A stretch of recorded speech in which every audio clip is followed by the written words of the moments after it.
Okay, I've never made a video like this before, and it's been eating at me inside to at least tell you guys what I've been saying. I feel like last night God gave me a dream about the mark of the beast, and it was kind of a doozy. It's kind of scary. But I will tell you as best as I remember, because it gets a little intense, but bear with me. So I was in a classroom, I was in a school setting or something like that, and I remember the teachers came to us saying that we had to get this quick little surgical system inserted because it was the only way to stay a part of society, because if you don't, it's basically like an automatic way of declaring yourself as an full-out criminal, like you're the worst of the worst and they gotta get you. And automatically I knew what it was and I knew not to get it, and I was telling certain kids like, yo, don't get it, like if whoever I could talk to quietly, and just be like, don't do it. And so we all had to walk from our classroom to the place to go get it done. As we were walking to that room, me and a few other kids just like took off in a certain direction and tried to start like hiding. Like just, we needed to hide. We knew we needed to hide. All the kids who went into that room, I never saw again. Anyways, me and the kids who decided to run away were hiding in like the darkest corners and attics and crawl spaces of the building, of the facility, to, you know, not get caught, not get found, because if they found us, we knew it would be bad. Anyways, a little bit of a fast forward. I'm sitting in a room and I see an officer walk in with his daughter. And this does get a little graphic. I'm sorry if it freaks anybody out. But they were both talking to each other, and I could tell he's like trying to calm her down or something. And in comes a few more officers, and they ask him like, why didn't you do it? Like, why didn't you take the system? And before he even really could respond, they pewed both of them in the heads. Bam, done. And me and like one or two other kids are sitting in these like rafters, like dark corner of the roof, watching this happen and realizing that if they catch us, that we are gone. We are Dunyan rings.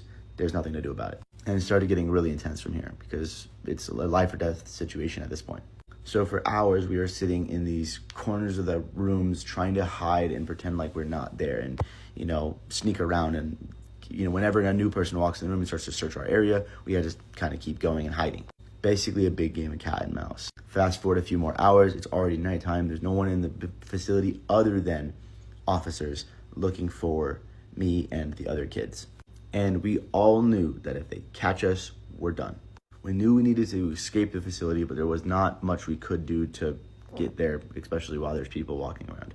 There was a few moments where I almost got caught along with a few other people, and the only thing that I could do, the only thing that I knew to do, was to get the guy before he got me. So, you know, whatever was nearby, clunk, that's the only thing I could do.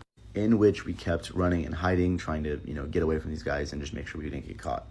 Sadly, I watched one kid who wasn't a part of my group in the immediate time get caught. They pulled him down from the thing and pew, right then and there.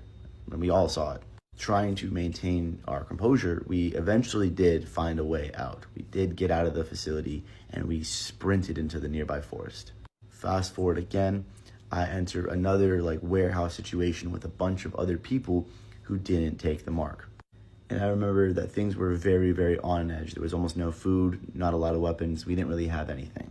And I watched a group of girls run inside the building holding up a sign. It's like 3, 2, 1. As soon as they put 0, they were hiding, and a truck pulls up with a bunch of people in it, a bunch of officers, and they get out and they start searching the area. And I knew the only thing that I could do was go and hide in the rafters again. Like I had to get up somewhere high and hide.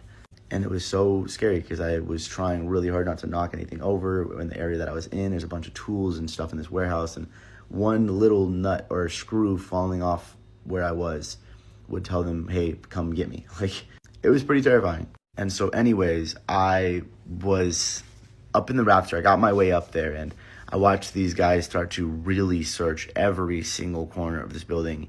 And it felt in my gut that it was only a matter of time before they find me. So I had to just keep hiding. I had to keep finding a way out.